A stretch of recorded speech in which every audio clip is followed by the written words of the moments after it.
Local support for News 6 has been provided by the Northwest Ohio Educational Technology Foundation, Bowling Green State University, and the members of WBGU-TV. Hi! We're the 6th grade class of Franklin Elementary. Welcome to News 6!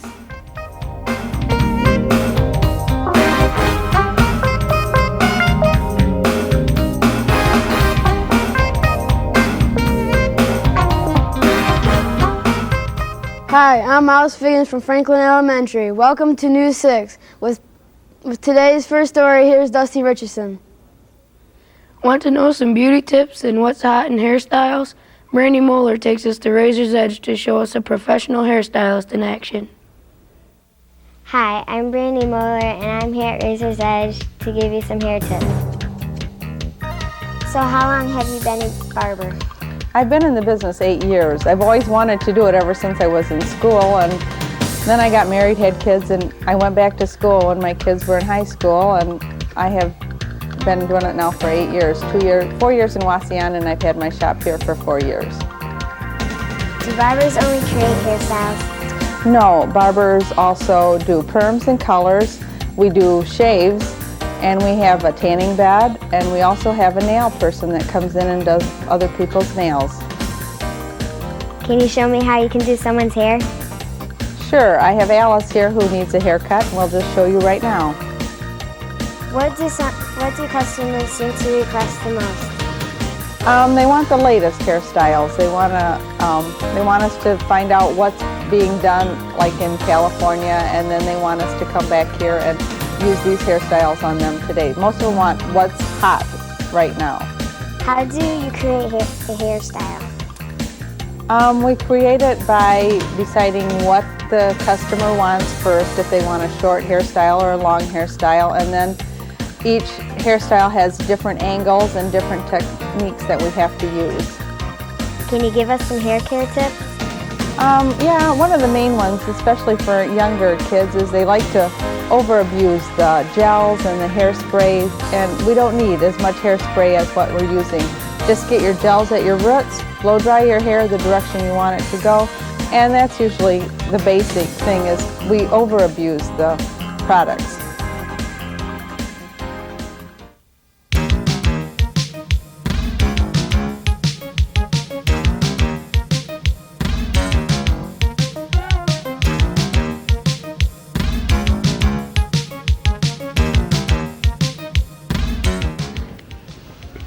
Today's News 6 is produced by Franklin Elementary. Our school is in Fayette, which is 30 miles west of Toledo.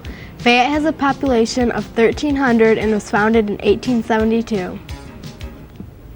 In our next story, Jay Rogers talks to David Salzfuss about his hobby as a bird collector. Hi, my name is Jay Roger, and I'm here to interview Mr. Dave Salzfuss about his hobby, raising peafowl. What type of unique birds do you raise? Well, peafowl, first of all, is one of the types of birds I raise. Besides peafowl, I raise several breeds of pheasants. I raise a lot of different kinds of pigeons. I have some button quail. Also raise cockatiels and canaries, lovebirds. Also, I have about 3 or 4 different kinds of bantam chickens, which are a miniature type chicken. Peafowl are known for their beauty, but what are they raised for? Well, peafowl aren't raised for meat for sure, because there wouldn't be much meat on peafowl. Although in the old days, peafowl were known to be butchered and used for their meat. Most of the time anymore, people raise them for their beauty and just for raising them as a hobby. Do peafowl make good pets?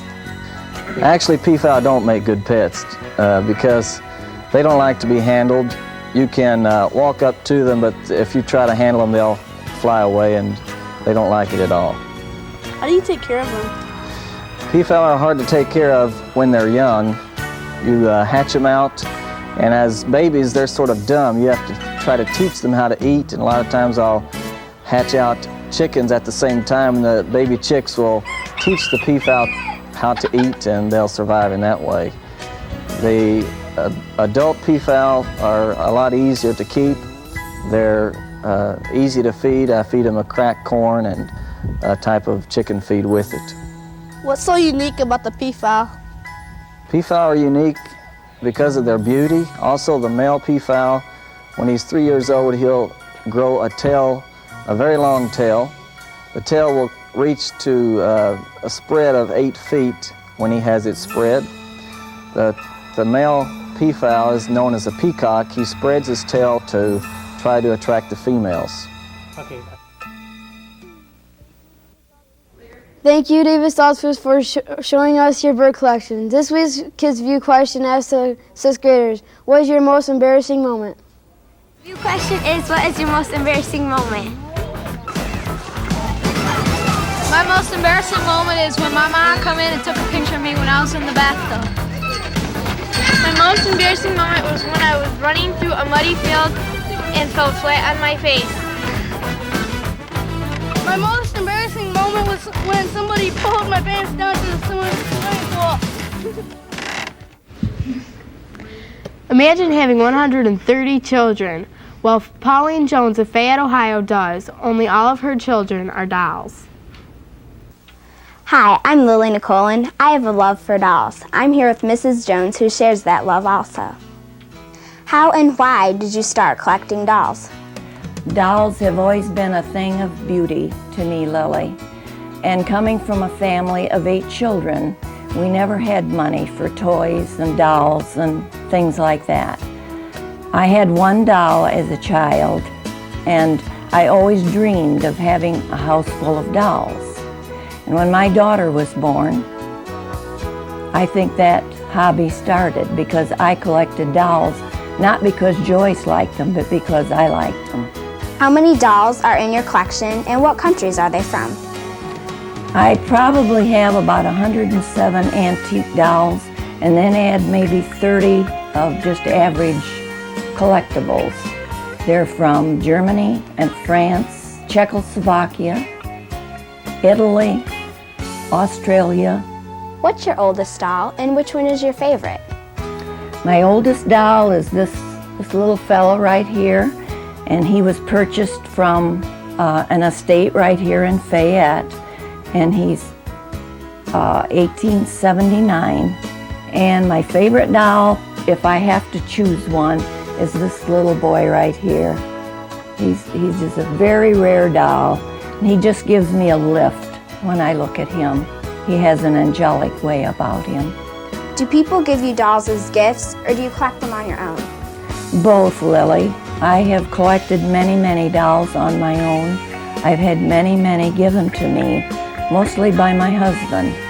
They come from doll shows, doll dealers, auction sales. What's so special about collecting dolls? Each doll has its own history, Lily, and we can research and read and do lots of things with dolls, and we can enjoy them all the time. It isn't a hobby that you put away. Thank you, Pauline Jones, for showing us your amazing doll collection. This week in Critics Corner, the 6th graders from Franklin Elementary selected Where the Red Fern Grows. This book is about the adventure of a boy and his 2 dogs. That's all for this week's show. Thanks for watching. Be sure to tune in to next week when the 6th grade class of Holgate Middle School visits New 6.